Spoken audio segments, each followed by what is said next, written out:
Negotiating is a critical skill in business, especially in Japan. Hello, my name is Greg Story. I'm the president of Carnegie Training here in Japan and the best-selling author of Japan Sales Mastery. We're not coming to you from the High Performance Center as usual. I'm not in a suit, I'm not in a tie. It's the Golden Week holidays here in Japan. So I'm in the High Performance Center Annex. I'm in the library of the Annex, just doing a few videos on doing business in Japan, a bit of a more general topic than I normally cover. If you want to see more specific, more niche topics, have a look at our video channel, Japan Carnegie TV. You'll see I've got some very, very niche videos there, basically for companies who are already established here.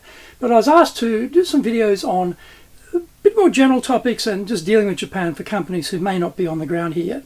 And negotiations is a very interesting subject. Now, when you're negotiating in Japan, there's a couple of things to remember. First of all, the group you're negotiating with may not be a unified body. You think, okay, it's you and the Japanese buyer, they're all together and there's you. Often they're not together. Often they will have people in that meeting who don't want this negotiation to go ahead. They're there to stop it. The way decision making works in Japan, because it's very much a group decision, various people in the company who will be affected by that decision will want to know what's going on. They'll want to have some say in the final decision. And often they will populate the meeting room on the Japanese side of who's there. And often you'll find there are people there who do not want this to happen because it upsets an existing relationship that they have with another company, or for whatever reason they don't like someone else to get the glory, or all the politics that go on inside any sort of company. It's all there. So not necessarily everybody's talking the same talk here, or reading from the same hymn book here. They can have quite different agendas within that group. The other thing is too, I recommend if you're going to go negotiation and there's going to be Japanese involved and you don't speak Japanese, or your Japanese isn't that well developed, bring your own interpreter. Don't rely on them to do the interpreting. They'll say, oh, don't worry, we'll take care of the interpreting. Yes, they will, and they'll have all the advantage with themselves. Bring your own interpreter, because then they can tell you what's being discussed internally. They can read the body language. They can pick up on all little hints within that group, or who's who and what's going on and how they're reacting, and then not just interpret the words, but they can give you some sense of how it's going with the other side. Very, very useful. So always bring your own interpreter and brief and prep your interpreter, because they may not be a business person themselves. They may not know what they would look for. We've got to tell them what to look for. So bring your own interpreter. The other group, not a unified group. Now, don't go to your lowest price. Don't think, I'll give them my best price to be competitive. Your best price, which is your lowest point, will now be the point they'll try and take money off. Because what they're looking for is some win that they can talk about inside the company, that you came in at 100 and they got it for 80. If you say, 80, then they'll try to take it down to 60. All right, so don't come in with your best price. Come in with your price and be prepared to negotiate it down. Be prepared to trade volume for price point, for payment terms over price point. Have a number of things which are not just price by itself. Payment terms, warranties, guarantees, a whole raft of things you can play with which are also valuable beyond just price. Don't start at the bottom. Start somewhere up higher than that and be prepared to come down. And once you get to your BATNA, your best alternative to a negotiated agreement, which is basically your walk-away position, be prepared to walk away. Be prepared to walk. Don't think, we'll bleed red ink here to get this deal, because then we'll get other deals later. No, you won't. Your point now for pricing is at that point, red ink for you, and they won't come back up.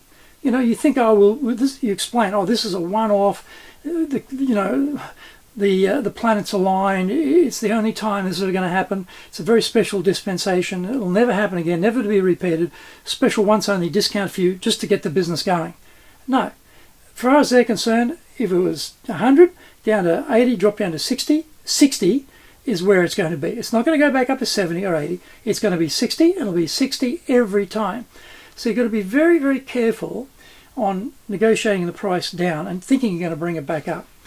Well, I'm not saying it can't happen, but trust me, it's going to be hard. Unless you've got something they really, really need, and there are very few alternatives, and I am always pressed to think what that would be in Japan, because I've always got alternatives, it's going to be hard to bring that price up. So give yourself your walkaway position. Now, the other thing too is, don't tell your counterparty when you're leaving Japan, because one of the negotiating tactics is time. And the closer you get to departure time and there's no deal, the pressure mounts on you to cut a deal. Because they know you go home without a deal, you've failed. They know, oh, the pressure's on you. They don't have to do anything. They're the buyer. No pressure on them. They don't have to go to their boss and say, hey, we didn't buy that guy's, or that gal's products or services. No pressure on them whatsoever. But they know there's pressure on you. So if they ask you, well, you say, well, look, it's open-ended. I've got some things I might do a bit of tourism while I'm here. I've got, I'm really flexible. Don't give them an end point of when you're going to leave. Don't tell them your flight details. Don't even book your flight without the capacity to change it, right? Because often, for cheaper fares, you lock in for a certain day and you've got to be on the plane that day. Avoid that. Give yourself more flexibility, because time always, for negotiating in Japan, is an advantage for the buyer, not for you. And it can take time, because remember, on their side, they've got to get a lot of agreement internally about the deal that they're going to come to with you, an agreement to with you, and so they require time. It's never going to be fast, and probably not going to happen on the first negotiation either. Don't think, oh, I'm going to go to Japan, I'm going to get a deal.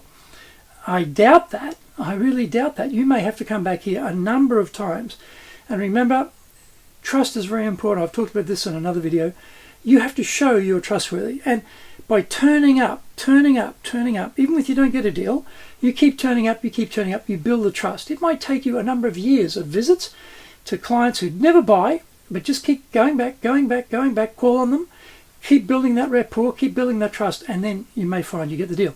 Happens to us all the time, Companies we saw 4 years ago didn't buy, 4 years later they buy. If we'd given up on them, we'd never got a deal. So it doesn't happen in a hurry. You're going to have to give yourself more than one visit. Give yourself time. Don't tell them when you're leaving. And don't go in with your best price. Bring your own interpreter and be prepared to haggle, but have your walkaway position very, very firmly established, and walk away. Because there's always going to be more than one buyer in Japan.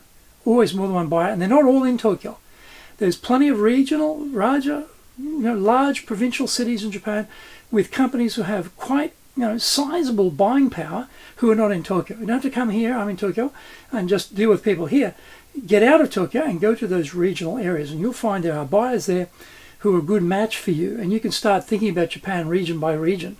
So you start building up a distribution system, maybe prefecture, which is like a state by state, and their prefectures are relatively small compared to other, like America or Australia, big states there, but it doesn't matter. You can have a big player in that pond, and then have another big player in another pond and another prefecture, and you start to populate the whole country with distribution for your product.